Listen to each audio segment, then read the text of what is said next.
تقی عثمانی صاحب نے کرپٹو کے خلاف فتویٰ دیا اور بہت سارے لوگوں نے ان کا مذاق اڑانا شروع کر دیا، کچھ نے گالیاں دیں، کچھ نے گالیاں بھی دیں،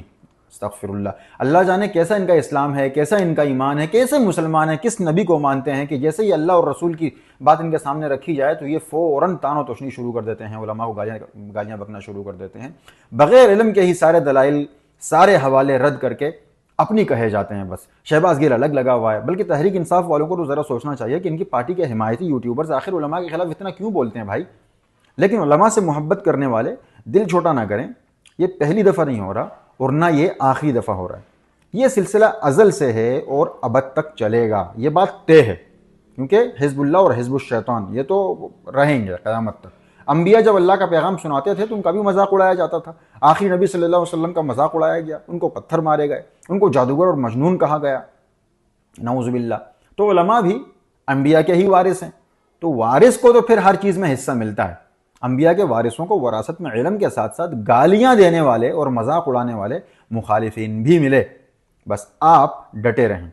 وقار زکا کہے کہ ہم تقی عثمانی صاحب کا فتویٰ نہیں مانتے کیونکہ ان کی نظر میں مفتی تقی صاحب ایک سیدھے سادے شخص ہیں، اور کسی نے آگے ان سے پوچھا تو تقی صاحب نے بغیر تحقیق کے فتویٰ جاری کر دیا۔ آپ ان کو ایک دفعہ سمجھانے کی کوشش کریں کہ جناب اس قسم کا فتویٰ بہت تحقیق کے کئی دفعہ مہینوں اور سالوں کی تحقیق کے بعد دیا جاتا ہے، جس کے پیچھے پوری دارالافتاء کھڑی ہوتی ہے، تو یہ آپ ان کو سمجھائیں۔ اگر سمجھتے ہیں تو ٹھیک ہے، ورنہ پاکستانی پارلیمنٹ میں ایک خاتون نے جب کہا کہ اگر مرد 4 شادیاں کر سکتا ہے تو عورت کیوں نہیں کر سکتی، تو غالباً مفتی محمود تھے جنہوں نے جواب دیا تھا کہ محترمہ آپ 4 کر لیں، 4 سے بھی زیادہ کر لیں بھائی آپ، کیونکہ پابندی ماننے والوں کے لیے ہے، نہ ماننے والوں کے لیے کوئی پابندی نہیں ہے۔ وقار زکا نے بھی یہ کہا کہ لعنت ہے اس پر جو مسلمان ہونے کے باوجود کہتا ہے کہ میرے اسلام ٹاپک نہیں ہے۔ اسلام ہم سب کا ٹاپک ہے اور ہم سب ہر چیز پر بات کر سکتے ہیں، کسی ڈگری اور سند کی ضرورت نہیں ہوتی۔ اسلام میں صحابہ کے وقت کون سی ڈگری ہوتی تھی؟ تو سر اسلام آپ کا ٹاپک ہے، بہت اچھی بات ہے، لیکن آپ فقہی مسائل پر بات نہیں کر سکتے، اس کے لیے آپ کو ڈگری کی ہی ضرورت پڑے گی۔ میں کہہ دوں کہ فزکس میرا ٹاپک ہے اس لیے مجھے کسی ڈگری والے کی ضرورت نہیں ہے، میں خود پڑھوں گا اور خود ہی جہاز بناؤں گا تو کوئی بھی مجھے سیریس نہیں لے گا، مجھے ڈگری یافتہ ٹیچر یا ٹرینر کی ضرورت تو پڑے گی۔ صحابہ کے ٹائم پر بھی مسائل پوچھے جاتے تھے، حضرت عائشہ رضی اللہ تعالیٰ عنہا سے پوچھے جاتے تھے، صحابہ فتویٰ لینے آتے تھے ان کے پاس، محمد صلی اللہ علیہ وسلم کی شاگردہ ہونے کی ڈگری تھی ان کے پاس۔ بعد میں جب ضرورت محسوس ہوئی تو اللہ نے اسلام کو کچھ لوگوں کے ذریعے احادیث کی کتب کی شکل میں محفوظ کر لیا، پھر ترتیب سے ان کتب کو پڑھایا جانے لگا اور سند اور ڈگری دی جانے لگی تاکہ کوئی بھی شخص آ کر ریسرچ کے نام پر لوگوں کو گمراہ نہ کرے۔ تو بھائی میرے ڈگری بالکل ضروری ہے، ٹھیک ہے، اور ریسرچ کے نام پر جو اے آئی ایپ آپ نے سامنے رکھی ہے، ٹھیک ہے، وہ اے آئی ایپ بھی آپ کو معلومات انہی کتب سے دیتی ہے جس کی مفتی تقی صاحب ڈگری لے کر بیٹھے ہیں۔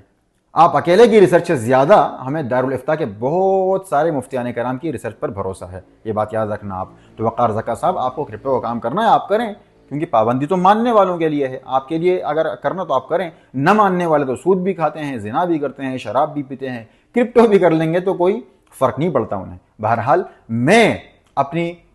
قبر اور آخرت کے حوالے سے اتنا بڑا رسک نہیں لے سکتا کہ ایک اتنا بڑا جید عالم دین کہے کہ حرام ہے اور میں صرف اس وجہ سے کرتا رہوں کہ مجھے وقار زکا نے کہا ہے کہ بھائی جائز ہے۔ تو تقویٰ کا بھی یہی تقاضا ہے کہ کوئی چیز اگر مشکوک ہو تو اس سے دور ہو جاؤ۔ ایک دوسرے کو دیکھا میں نے اسی برادری سے لگتا ہے جنہوں نے کبھی آرمی چیف کو باپ کا درجہ دیا تھا، وہ کہہ رہا ہے کہ ساری دنیا کو پتا ہے کرپٹو حرام ہے،